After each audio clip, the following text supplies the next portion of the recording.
Halo,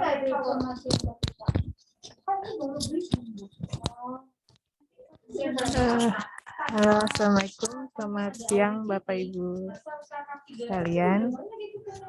Agenda hari ini sharing knowledge oleh Bapak Yusriadi.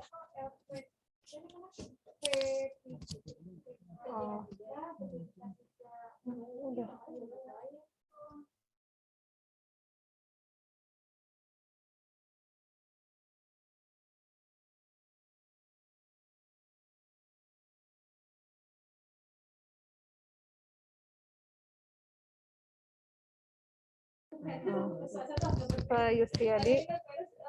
Halo, Pak Yusriadi. Iya, Mbak. Iya, Pak. Sudah bisa dimulai.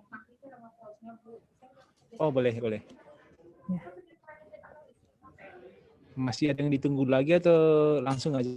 Langsung aja, Pak. Oh, langsung aja ya. Baik. Terima kasih Ibu Nadia atas waktu dan kesempatan yang diberikan.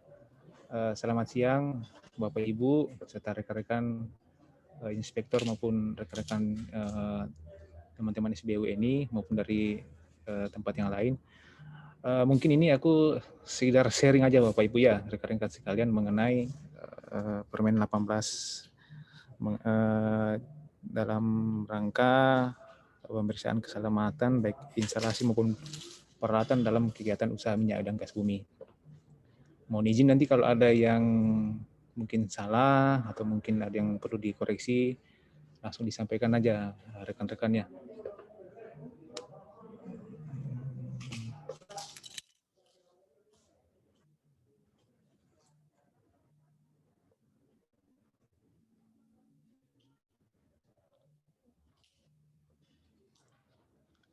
Apakah slide-nya udah kelihatan Bapak Ibu serta rekan-rekan sekalian?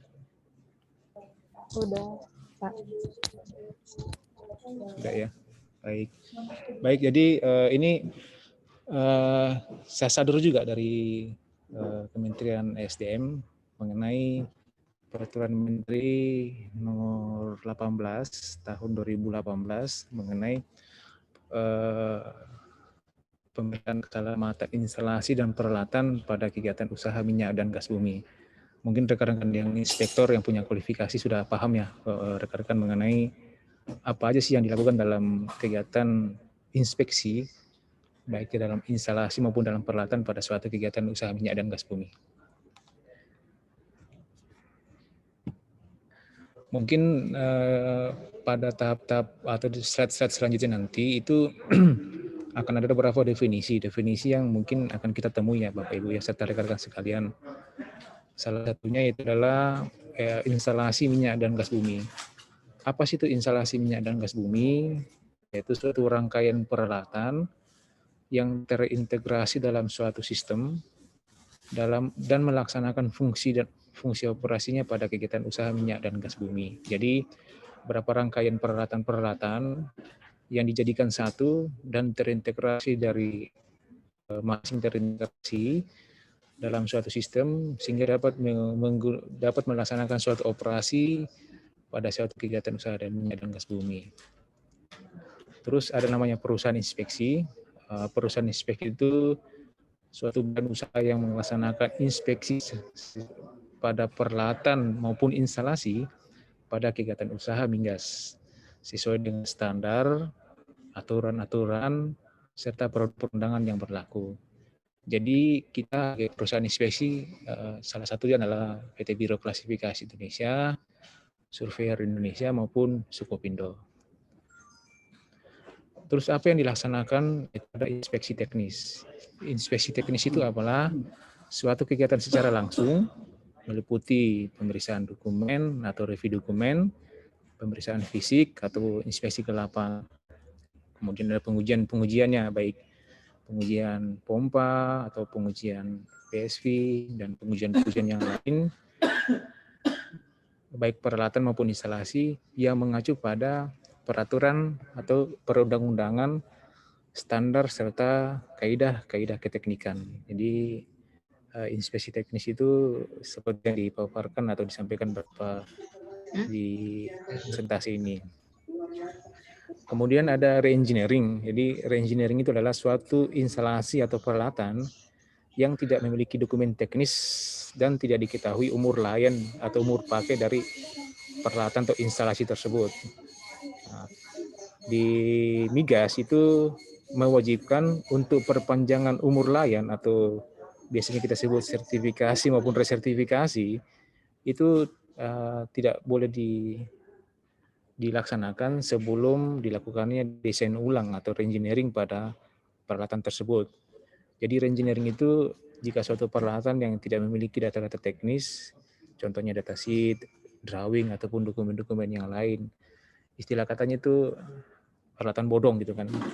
Nah, itulah di reengineering sehingga didesain ulang, diperoleh data-data baru untuk masing-masing peralatan instalasi tersebut. Kemudian ada residual life assessment, yaitu suatu instalasi atau peralatan yang telah melewati umur layan desain atau kurang lebih dari 30 tahun sejak dibangun, sejak tahun itulah wajib dilakukan umur layan, baik instalasi maupun peralatan. Jadi di industri migas di Indonesia itu rata-rata desain atau umur layan suatu instalasi itu antara 25 sampai 30 tahun. Karena adanya berapa beragamnya data tersebut, akhirnya jika suatu instalasi atau peralatan tidak diketahui umur layannya, maka diambillah angka moderate yaitu 30 tahun. Jadi jika suatu instalasi atau peralatan tidak diketahui umur layannya, di migas itu memberi suatu batasan pemakaian yaitu di umur 30 tahun.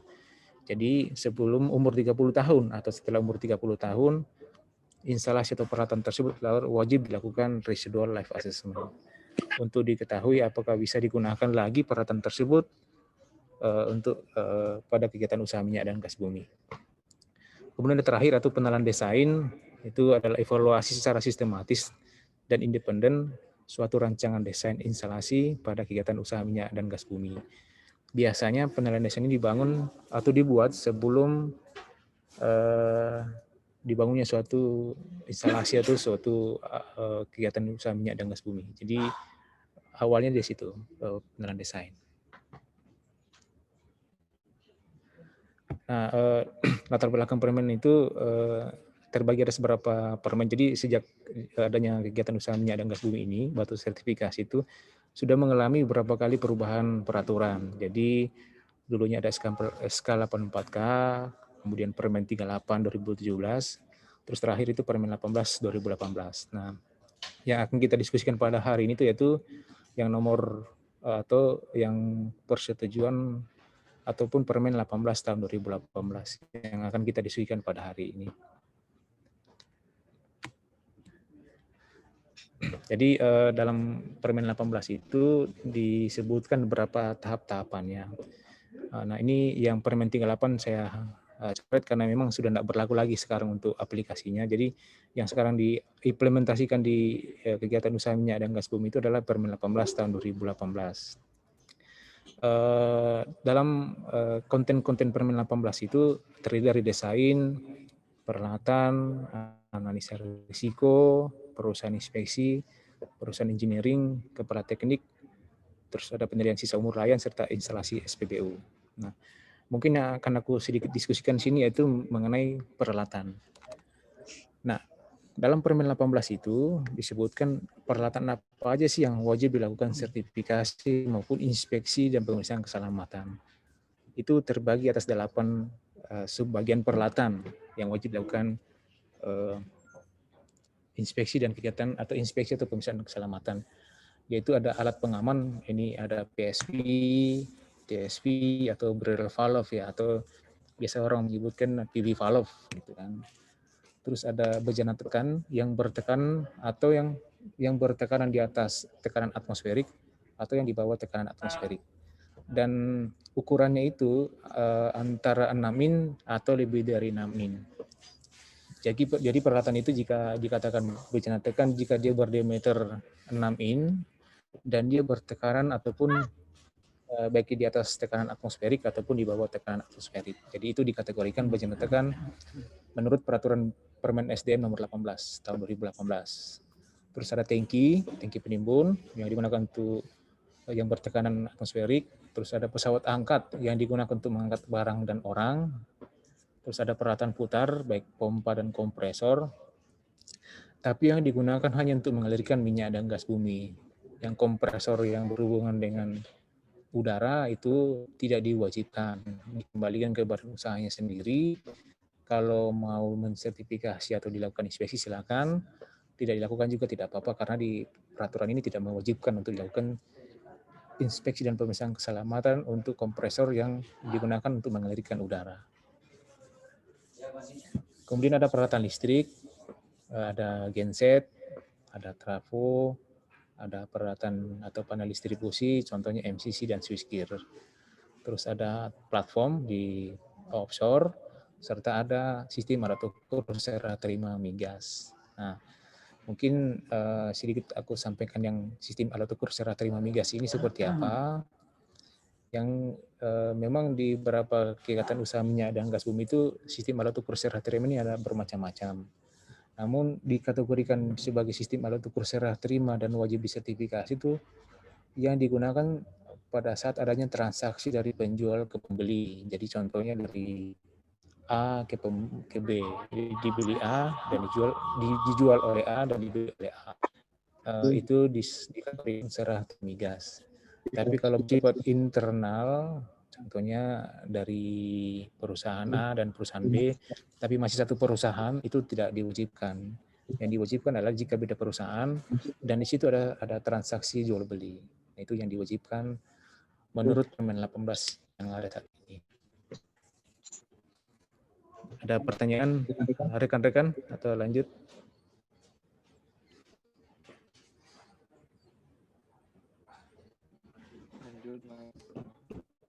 Lanjut Pak ya. Triasi mau tanya Mas. Ya, silakan Pak. Mas, kalau untuk tangki timbun itu yang servisnya itu air, apakah perlu sertifikasi migas Mas? Setahu saya tidak Pak, karena yang walaupun dia ada di lingkungan migas, maksudnya mungkin ada di kilang atau di pot LPG itu, perlu nggak kira-kira? Sepemahaman saya tidak perlu Pak Yudi, karena dia kan fungsinya cuma penimbunan air ya Pak ya. Jadi yang dikategorikan peralatan dalam instalasi migas itu yang digunakan untuk contohnya untuk pompa mengalirkan hidrokarbon gitu kan Pak ya. Jadi kalau tangki air itu tidak perlu Pak kalau di Permen 18 ini Pak. Oke, lanjut Mas.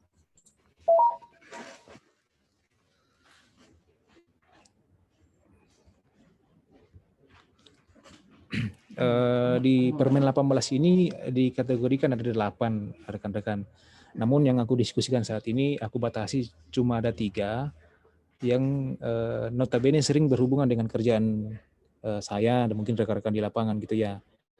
Yaitu ada pengenalan desain, ada pemeriksaan keselamatan dan inspeksi, serta yang terakhir itu ada perpanjangan sisa umur layak. Jadi aku batasi diskusinya jadi tidak 8 tapi cukup 3 dari tahap-tahapan yang diatur dalam Permen 18 tahun 2018.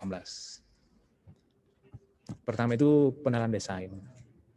Apa sih pengenalan desain itu? Itu dibangun atau dibuat sebelum instalasi itu didirikan atau dibangun. Jadi akan salah nantinya kalau sudah ada instalasi baru dibikin pengenalan desainnya. Tapi memang seperti itu banyak yang terjadi di lapangan.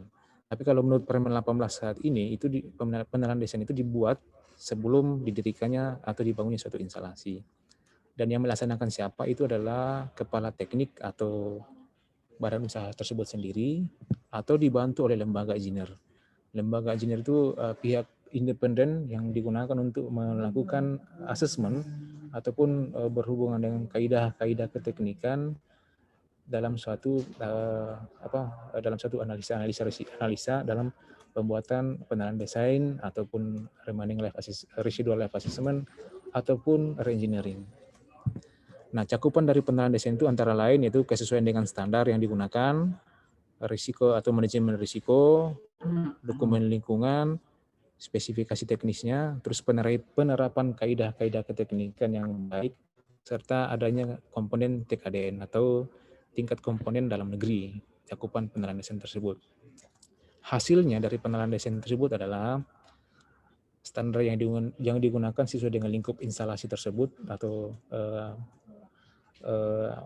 instalasi tersebut digunakan, terus analisa dan mitigasi risiko yang seperti apa, terus outputnya juga itu parameter operasi dan filosofi desain dari instalasi tersebut, terus ada sistem proteksi keselamatan dari instalasi tersebut, teknologi yang digunakan pada pembangunan instalasi tersebut, terus juga ada rincian TKDN-nya seperti apa, tingkat komponen dalam negerinya, dan itu diatur dalam Permen 18 juga.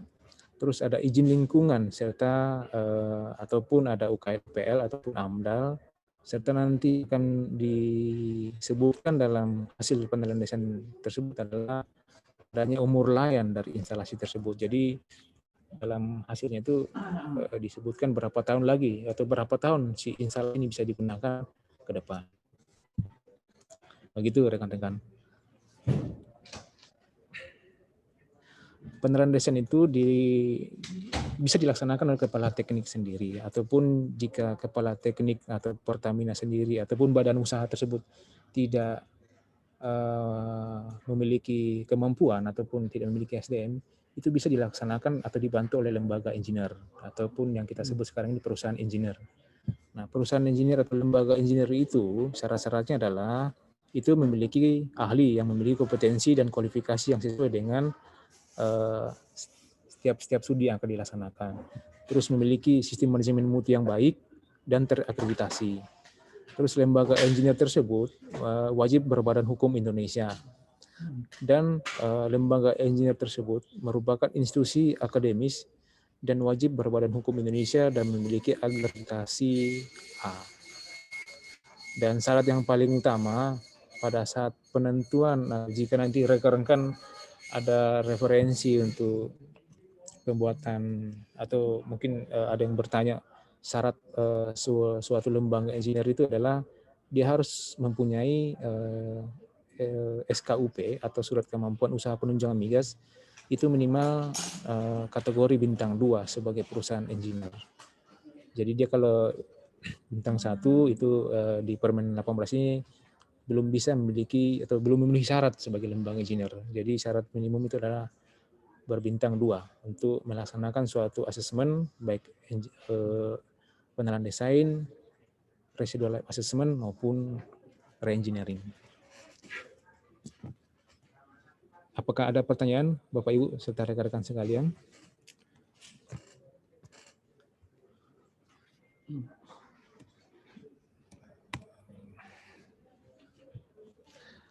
Terus yang kedua itu pemeriksaan keselamatan dan inspeksi.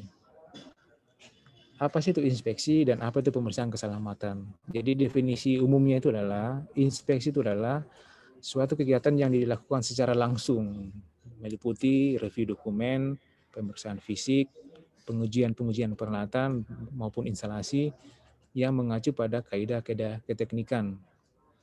Yang melaksanakan itu siapa? Ada kontraktor atau pemegang izin usaha, tapi kalau kontraktor dan pemegang izin usaha tersebut tidak memiliki sumber daya, itu bisa dibantu oleh perusahaan inspeksi, ya, contohnya kita perusahaan PTBKI.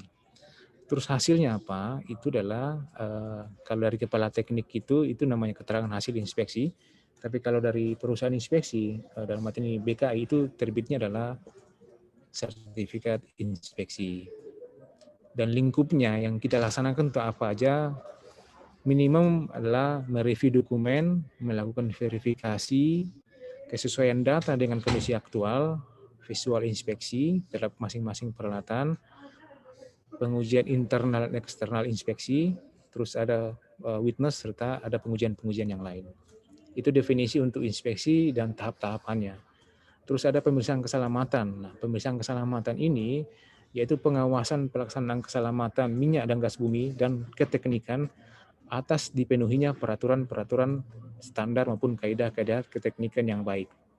Jadi bahasa intinya itu dia mengawasi. Nah, yang melaksanakan itu siapa adalah migas. Jadi kita tuh sebagai perusahaan inspeksi nantinya akan diawasi oleh migas pekerjaan yang kita laksanakan, dalam hal ini inspeksi yang kita laksanakan di lapangan, apakah sudah sesuai dengan standar, kaidah-kaidah keteknikan yang baik. Nah itu biasanya kan kita jadinya outputnya berita acara pemeriksaan keselamatan itu Bapak Ibu ya. Itulah fungsinya dari migas disebut.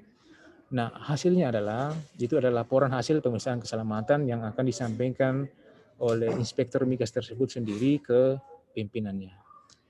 Terus apa yang dia lakukan oleh migas tersebut di lapangan, yaitu cuma mereview dan memverifikasi hasil inspeksi yang dilakukan oleh BKI atau perusahaan inspeksi. Jadi migas memberi kewenangan kepada perusahaan inspeksi untuk melaksanakan review, verifikasi, visual, baik internal maupun eksternal, witness serta pengujian lain. Nah itu yang dilaksanakan oleh perusahaan inspeksi dan akan diverifikasi hasil inspeksinya oleh migas nantinya. Begitu rekan-rekan Bapak Ibu. Ada yang perlu disampaikan Bapak Ibu atau rekan-rekan sekalian?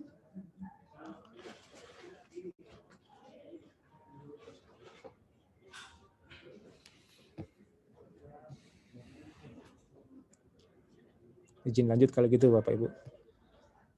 Nah ini semacam tabulasi atau tabel-tabel pelaksanaan pemeriksaan keselamatan baik inspeksi maupun yang berhubungan dengan pemeriksaan keselamatan. Nah, ini ada tabel-tabelnya. Contohnya penerapan desain itu apa? Itu dilaksanakan di instalasi migas. Itu dilaksanakan kapan? Itu dilaksanakan sebelum didirikan dan dibangun. Terus siapa yang melaksanakan itu adalah kepala teknik maupun lembaga engineer. Outputnya apa ya? Seperti adalah hasil penerapan desain. Terus untuk inspeksi itu yang diinspeksi apa? Yaitu instalasi migas dan peralatan migas. Terus kapan sesuai dengan rencana inspeksi berdasarkan standar yang diatur serta spesifikasi dari masing-masing perusahaan tersebut. Siapa yang melaksanakan yaitu bisa kepala tekniknya ataupun dari perusahaan inspeksi yang ditunjuk oleh badan usaha jika tidak memiliki sumber daya untuk melaksanakan inspeksi mandiri nantinya. Terus apa yang dilakukan yaitu melakukan review, melakukan visual, terus melakukan pengujian serta menyaksikan proses inspeksi yang terjadi di lapangan. Terus outputnya apa? Jika dilaksanakan oleh kepala inspeksinya sendiri itu adalah hasil keterangan hasil inspeksi. Terus yang jika ini diterbitkan atau dilaksanakan oleh perusahaan inspeksi, outputnya adalah Certificate of Inspection atau COI lah kalau kita dari saat ini. Terus ada pemeriksaan keselamatan itu dilaksanakan oleh migas, itu di instalasi migas maupun di peralatan. Kapan dilaksanakan sesuai dengan rencana inspeksi dan dilaksanakan oleh siapa itu dilaksanakan oleh migas maupun kepala inspeksi sendiri. Terus untuk apa? Memastikan pemenuhan ketentuan dan peraturan-peraturan itu sesuai dengan standar dan melalui pemeriksaan dokumen dan teknis. Hasilnya apa? Yaitu persetujuan layak operasi untuk instalasi migas tersebut. Jadi saat ini yang diterbitkan oleh migas cuma satu, yaitu cuma instalasi atau PLO. Untuk COI itu diberi kewenangan kepada perusahaan inspeksi untuk menerbitkan Certificate of Inspection-nya. Dengan catatan masih ada tahap-tahapannya, contohnya pembuatan berita acara, serta adanya surat rencana inspeksi dan pemeriksaan keselamatan yang disampaikan ke migas. Begitu rekan-rekan Bapak Ibu. Nah ini sekilas mengenai tata cara penyampaian pemeriksaan keselamatan dan inspeksi itu disampaikan 15 hari masa kerja. Jadi yang dilampirkan apa-apa aja, yaitu mungkin penerapan desain, daftar peralatan, lokasinya dipasang di mana, jadwalnya, terus daftar tenaga ahlinya jika ada, serta daftar prosedur serta daftar peralatan yang akan digunakan saat pelaksanaan inspeksi. Itu disampaikan ke kepala teknik atau dalam hal ini migas. Nah nantinya migas akan menyampaikan surat tugas yang ditugaskan kepada masing-masing inspektur tersebut, inspektur migas, untuk melakukan review atas apa yang dilakukan oleh perusahaan inspeksi dan badan usaha tersebut sendiri. Terus yang ini ada pemeriksaan keselamatan untuk instalasi. Jadi masa berlaku untuk PLO sekarang atau dulunya namanya SKP itu 4 tahun. Nah, di situ juga disebutkan bahwa untuk instalasi yang memiliki umur layan sisa atau kurang dari 4 tahun, maka Migas hanya memberikan persetujuan operasi setengah dari sisa umur layan tersebut. Jadi contohnya instalasi tersebut akan mendekati umur 30 tahun dan umur pakainya itu 26 tahun, berarti pada saat penerbitan PLO nantinya itu sisa umur dari instalasi tersebut separuh dari umur sisanya, jadi sisa 2 tahun. Kemudian juga ada pemeriksaan berdasarkan analisa risiko, tapi ini masih jarang terjadi, jadi masa berlaku PLO itu masih seperti time base, gitu ya, per 4 tahun. Terus ini ada diskusi yang kelima ataupun perpanjangan sisa umur layan. Nah, perpanjangan sisa umur layan itu diberikan kepada instalasi yang telah dilakukan penilaian sisa umur layan atau residual life assessment. Jadi bahasa remaining itu berbeda dengan bahasa residual. Jadi angka R itu adalah di makanan kan ada 2. Remaining itu sisa umur, terus residual itu adalah masa umur layan lagi yang akan digunakan. Jadi ada 2 pengertian R di situ, ada residual dan ada remaining di situ.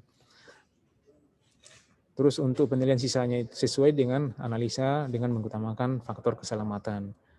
Terus yang ketiga harus dilakukan inspeksi dan pemeriksaan keselamatan. Jadi perpanjangan sisa umur layan suatu instalasi atau peralatan itu tetap dilakukan inspeksi oleh perusahaan inspeksi dan pemeriksaan keselamatan oleh petugas Migas. Itu dilaksanakan oleh kepala teknik dan dapat dibantu oleh lembaga engineer. Jadi penilaian sisa umur layan ini baik peralatan maupun instalasi itu bisa dilaksanakan oleh kepala tekniknya sendiri jika memiliki sumber daya atau bisa dibantu oleh lembaga engineer. Terhadap instalasi atau peralatan yang tidak memiliki dokumen teknis atau tidak diketahui umur layan desain, hanya dapat diberikan perpanjangan umur layan apabila telah dilakukan desain ulang atau reengineering dan penilaian sisa umur layan. Jadi jika suatu peralatan atau instalasi sudah berakhir atau akan berakhir masa umur pakainya, diwajibkan untuk dilakukan desain ulang jika peralatan atau instalasi tersebut tidak memiliki data, dan penilaian sisa umur jika peralatan dan instalasi tersebut telah melewati atau akan mendekati sisa umur layan dari instalasi tersebut. Jadi Migas juga akan melakukan review atau verifikasi terhadap dokumen-dokumen tersebut nantinya. Itu aja dari saya, Bapak Ibu dan rekan-rekan sekalian. Cukup singkat. Mungkin ada yang perlu didiskusikan atau mungkin ada yang perlu disampaikan. Waktu dan kesempatan saya kembalikan ke Ibu Nadia. Terima kasih Bapak Yusriadi. Untuk Bapak Ibu sekalian, apa ada yang ingin ditanyakan lagi?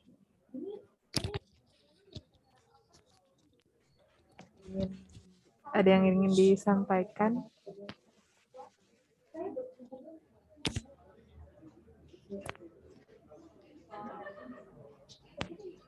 Mas Yus, mau nanya dong.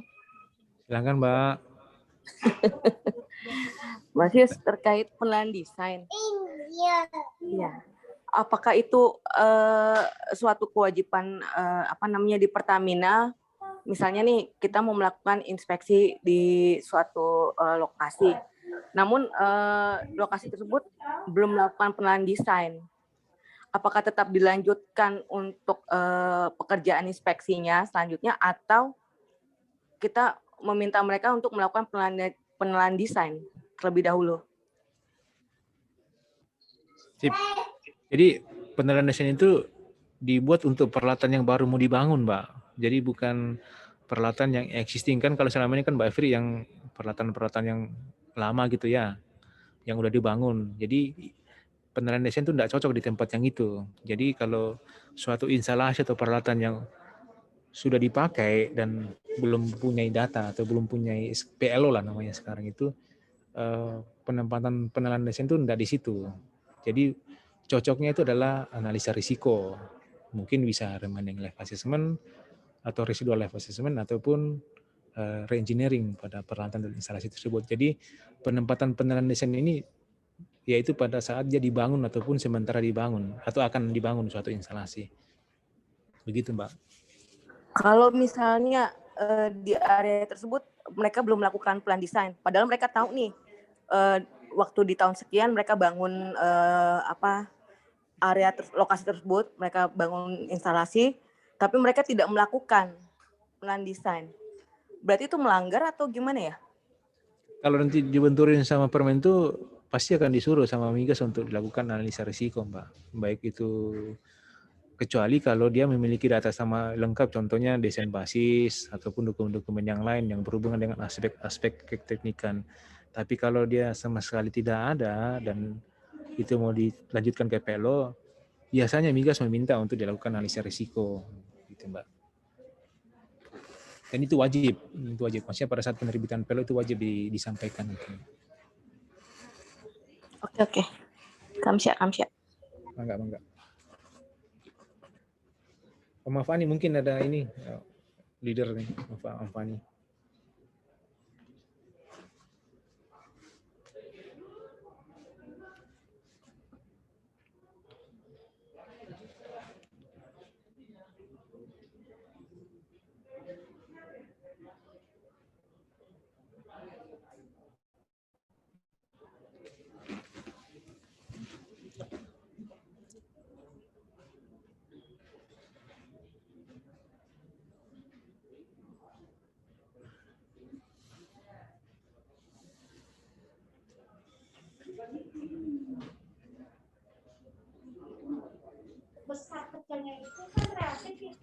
Ada yang ingin bertanya lagi, Bapak Ibu?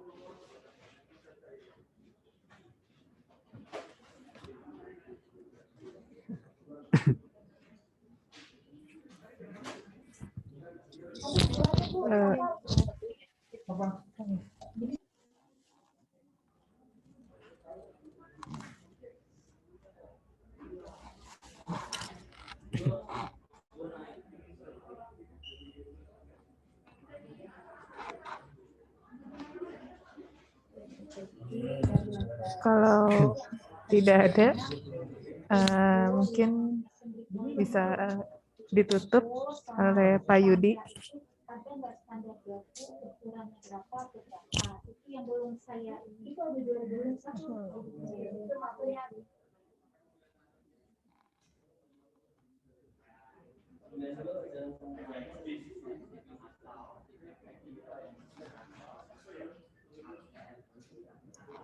Mas mau tanya, Mas.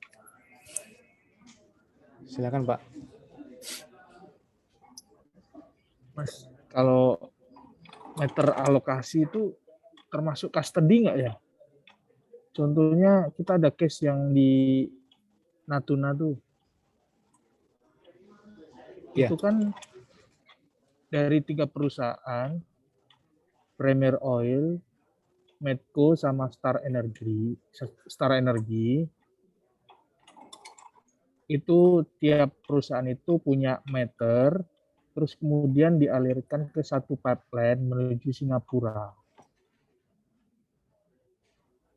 Nah, selama ini yang terjadi, mereka mensertifikasi meter yang ada di masing-masing platform, yaitu contohnya kayak Premier Oil itu meter alokasi yang disertifikasi oleh Migas. Jadi itu gimana ya? Itu termasuk custody nggak ya? Soalnya tidak ada serah terima di situ. Baik. Jadi mungkin nanti teman-teman mungkin ada yang mungkin punya concern yang atau mungkin punya case yang sama tapi mungkin jawabannya berbeda. Kemarin aku sempat diskusi sama Mbak Asti, Mas di Bandung juga saat itu sama Mas Evan. Jadi apapun namanya itu, yang penting dia itu ada hubungan serah terima di situ dari penjual dan pembeli. Mau yang menjual itu siapa atau yang beli itu siapa, tapi di situ ada titik serah terima, itu yang dijauhikan. Nah, yang kedua mengenai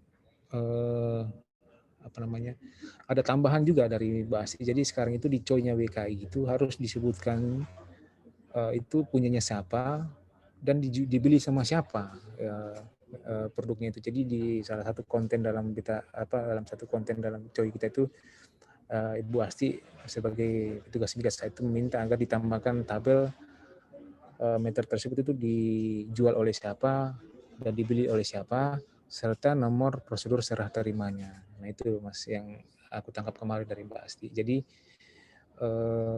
kata kunci sih siapa yang beli dan di mana dijual, nah itu serah terimanya Mas. Tapi mungkin teman-teman, mungkin Mas Evan atau mungkin teman-teman yang lain punya pengalaman yang berbeda, ya mungkin ini diskusi terbuka. Silakan aja Mas.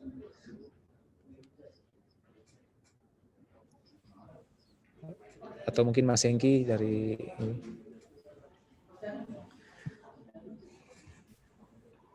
Iya Mas, ini soalnya sampai sekarang masih belum ada titik terang sih mengenai ini. Iya. Yang aku alami kemarin sama Mas Evan seperti itu Mas. Jadi Mbak Asti tidak mendetailkan seperti apa penentuan meternya, tapi dia cuma menekankan selama di situ ada serah terima, tapi tidak bersifat internal gitu ya. Internal itu maksudnya dari Pertamina ke Pertamina atau dari Star ke Star, itu dikategorikan internal. Tapi kalau contohnya di bandara itu dari Pertamina ke maskapai, ya itu disebutkan serah terima. Jadi ada dua belah pihak yang melaksanakan kegiatan transaksi jual beli itu Mas, yang dimaksud Mbak Esti saat itu.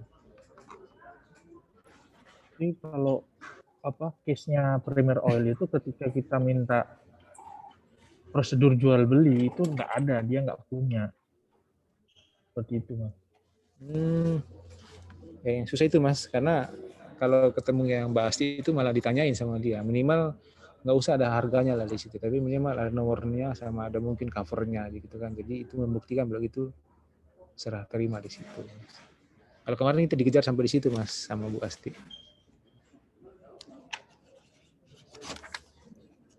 Oke Mas.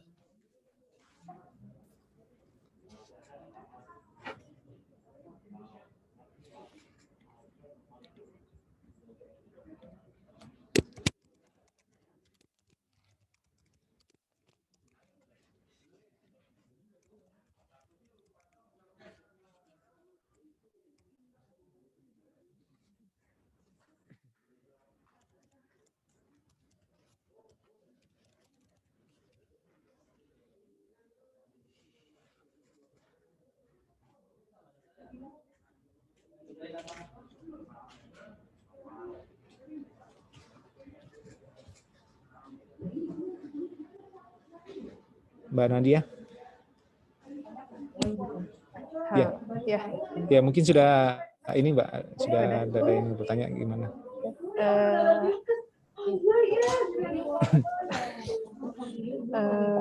Kalau sudah tidak ada yang bertanya mungkin bisa ditutup oleh Pak Yudi atau Pak Joko.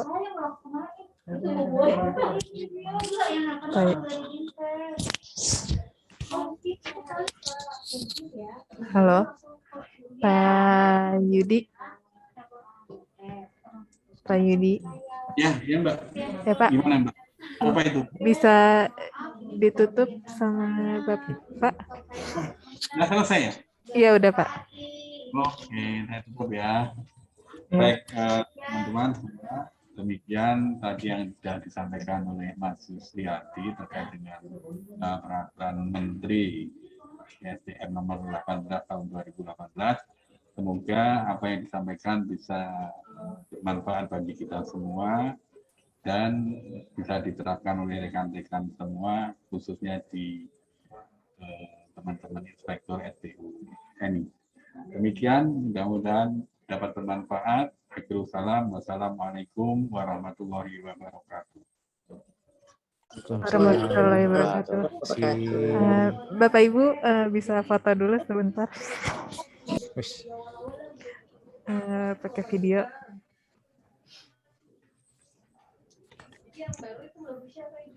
Nah, gimana nih?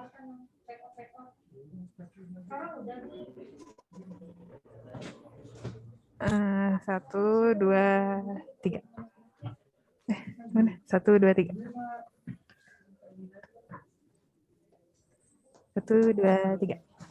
Ya. Terima kasih Bapak Ibu sekalian. Bertemu di Oke ya Mbak, ya selanjutnya. Mbak ya. Ya, terima kasih Bapak Ibu.